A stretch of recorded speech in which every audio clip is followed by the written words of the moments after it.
You guys, it's December again, and you know what that means. Yes, apart from the annual awakening of Mariah Carey from her deep sleep hibernation, it's time to dust off those stockings and get ready because Christmas is only just a little bit around the corner. Yes, you guys, we're officially on the countdown to Christmas, and you know what that means. We've pushed Advent just around the corner, and December officially started. It's time to dig into one of the most requested videos that I've had ever since I started my YouTube channel. Yes, you guys, because here in Sweden, the return of the Christmas season also signals the return of one other highly anticipated season of the year. I could only, of course, be talking about Julmust season. And by this point, if you've got no idea what I'm talking about, Julmust is a special drink here in Sweden that is very important at Christmas time, and it's only available on the shelves of supermarkets in the run-up to the Christmas season. It's basically this dark, spicy, and slightly sweet drink, and everybody goes crazy for it. To the point that it's a documented fact here in Sweden that in the run-up to Christmas, Coca-Cola sales plummet through the floor, and the reason for that drop is because everybody is buying Julmust instead. Julmust really is an essential part of the Swedish Christmas tradition. You will find it being served on the table as an accompaniment to your meal on Christmas Day here, and it's something that you have with fika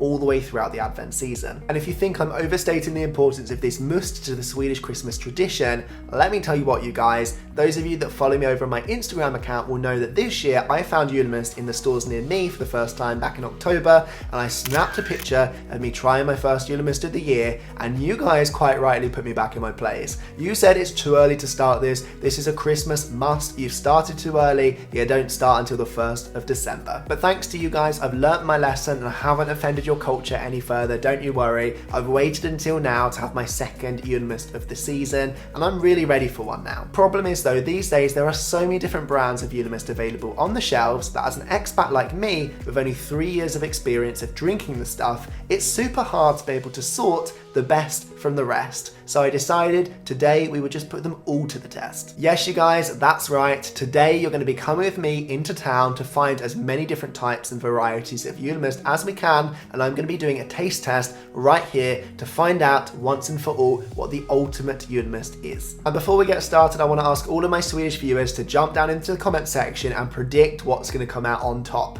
What is your favourite Julmust? You need to let me know, and then we'll find out in a couple of minutes whether I agree with you or not. And with that said, let's hit town.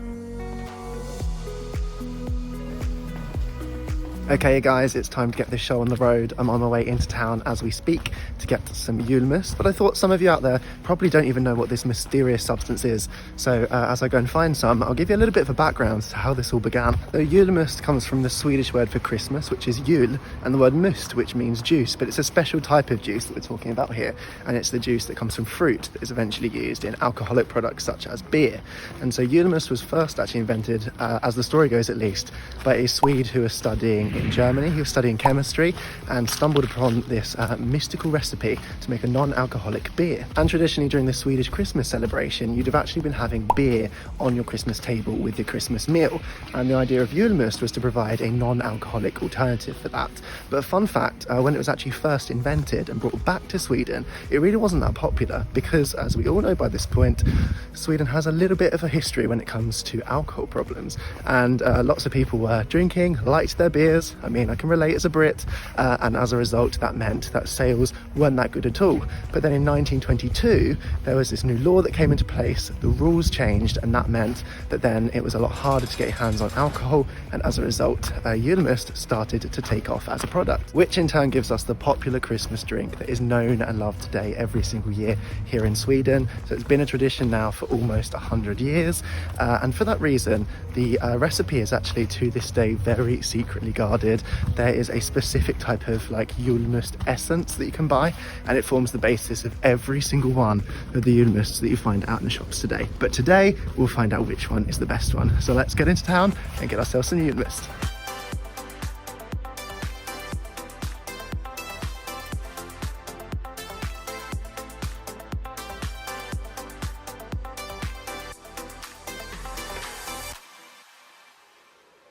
Okay guys, so I just got back from my trip to town, and as you can see, I've got tons of different types of Julmust to try and review guys today. And to be honest with you, it's actually only these ones that I've tried before, so I'm quite excited to see what all of the different ones taste like and to find out once and for all which one the best one is on the market. And judging by the amount of Julmust I've got behind me today, this video is going to go in one of two directions. I'm either going to leave absolutely addicted to the stuff, or I'm never going to want to sip it again. Something tells me it's going to be the first of the two, so let's get stuck in. Okay guys, so I've got myself a glass, and I suggest that we start with something familiar today. So I'm going to be going for the original apothekernes Julmust.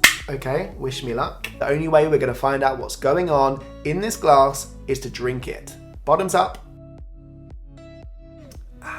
There's that flavour I know I love. As I mentioned before, this is the Julmust that I'm most familiar with, so I have to say that as soon as I put it in my mouth and I taste those ingredients going down my throat, this is Christmas in a cup. I feel like I'm at a wine tasting or something. Oh yes, you can really taste the top notes of the cinnamon and the ginger. And of course, at this point, this is one of the only Julmusts I've tried, so it ranks really highly for me. Let's find out how its non-sugary twin performs. Skål. It's not for me, guys. Yeah, I have to say this doesn't really come as a surprise to me. As I mentioned at the outset, I've tried both of these variations before, and the only way I can describe the disappointment of the sugar-free variation is it's like going to a buffet and then they take away all of the nice stuff that you wanted. It's like you're presented with all of these plates filled to the brim with your favourite foods, and then they just give you a plate and a broccoli. It's kind of like the Grinch variation of Julmust. It strips away all of the fun. If I was to rank both of these out of 10, the sugar-free variant is getting a solid 3. In contrast, the apothekernes original gets a much higher score from me. It's everything that I associate with Swedish Christmas. It makes me feel warm and cozy. It does not disappoint. But for that same reason, I can't give it a 10 because I kind of feel like I've had it too many times before. It's a safe vote and it doesn't really knock me off my feet. I want my socks to be blown off today. And I feel like one of these guys might be able to do that. Whereas this one, it's gonna get a 7.5. It doesn't disappoint, I enjoy it, but I want something else today. And I have to admit, if I'm going on looks alone, I'm drawn to this big guy in the middle. So let's get started here then. And just like last time, the back isn't really giving that much away. Apart from the fact that this one is actually manufactured by Kopparberg, which is a brewery that is super popular in the UK that makes ciders that I really like, for example. So I'm excited to see what their Julmust is like. Hey, wait a second, it's not alcoholic, is it? I actually wouldn't be that mad if it tastes like their strawberry and lime cider. Oh, that is a lot more carbonated. Yeah, it's like a lot darker and spicier flavour. There's really not much sweetener in there at all. The Julmust definitely has a much stronger taste than the last two that I've tried. I wonder if that's going to be a theme now, if they're all going to be quite deep and aromatic, because this one is very heavily spiced. You really get a sense of those flavours. Come to think about it, I guess that makes a lot of sense, because like I said at the beginning, the whole point of the Julmust is that it's supposed to be like a non-alcoholic alcohol substitute. It's kind of like if you buy yourself a chicken substitute. You want it to taste like chicken. So this does taste like it should be an alcohol, just that it's not going to get you drunk. Maybe that means I've been playing in the children's league so far. Yeah, you know what? I enjoyed that. I give it a solid 6.5 out of 10. It's not quite as high for me as the apothekernes original flavour. That's the one, as I said, I've come to know and love. I like this, but I didn't enjoy that I couldn't really differentiate between the different kinds of spices in there. There was a bit of cinnamon, but apart from that, I've got no idea. It could be anything. Let's move on to this one. Brunnaby. They claim on the bottle that this one makes a better Christmas, so we'll find out if that's the truth or not. Time to weigh in with our opinions.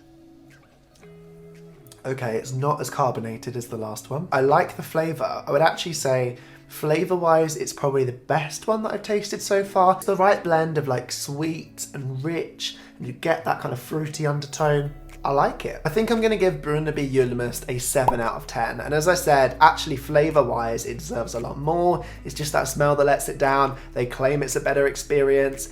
I'm not really sure if it is or not, but I enjoyed it. I would have more, I would taste more. Just maybe need to plug my nose first. Okay guys, where are we going next? I'm kind of tempted by this one, this Lager Julmust. Okay guys, first impressions from the bottle. These guys are coming out strong with their claims. At the bottom here it reads, "En smak upplever sig utöver den vanliga," which basically means that they think that the taste experience that they're offering is better than your regular Julmust. Time to find out. And if my Swedish isn't failing me, what makes this one particularly special is that it's been stored for 6 months in rum barrels. So I guess it should be kind of infused with those kind of tastes of rum as well. So that's quite exciting.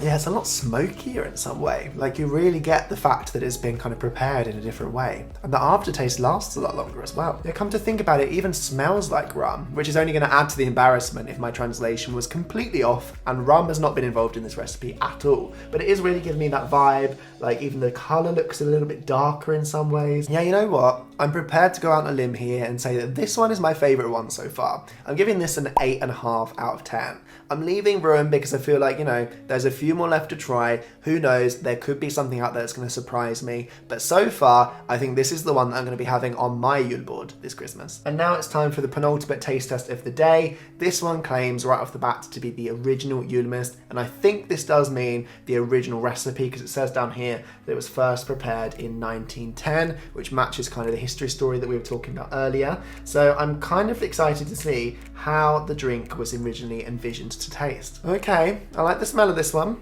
Let's see how it tastes.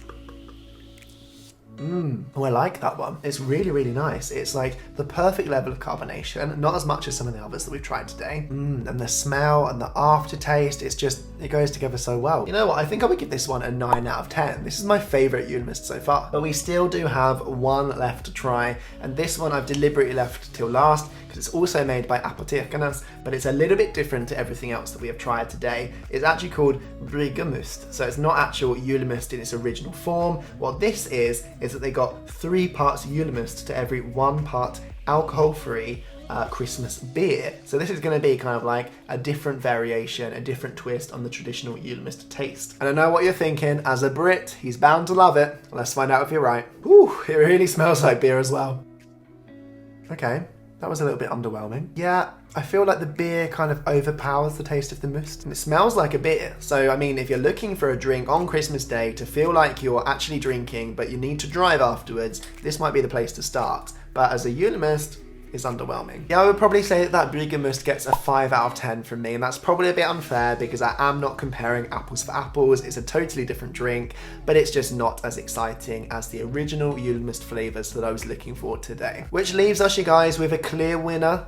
And it's the original. No, okay guys, maybe I'm being a little bit unfair now. If this one is my top goal scorer, then this one is definitely my man of the match, because I feel like this one really went out of its way to give me a really great sensual experience. But if I was being trapped on a desert island for Christmas and I could only take one type of Julmust with me, it's gonna be the original. So there you have it, you guys. You've heard what I think the best Julmust is, and now it's your turn to weigh in the comment section down below. Do you agree with me? Was there a different variation that I didn't try today that you really think I should have done? You've got to let me know down there. And then once you're down there, why not give me a like at the same time, and you can subscribe if you've not done so already. If you turn on that notification bell, you'll be the first person to know as soon as there's new taste tests and videos on their way in the near future. I post once a week at the minute, so there's lots of content to keep you entertained, and I really hope you'll join me for the journey because it's so fun having you guys along.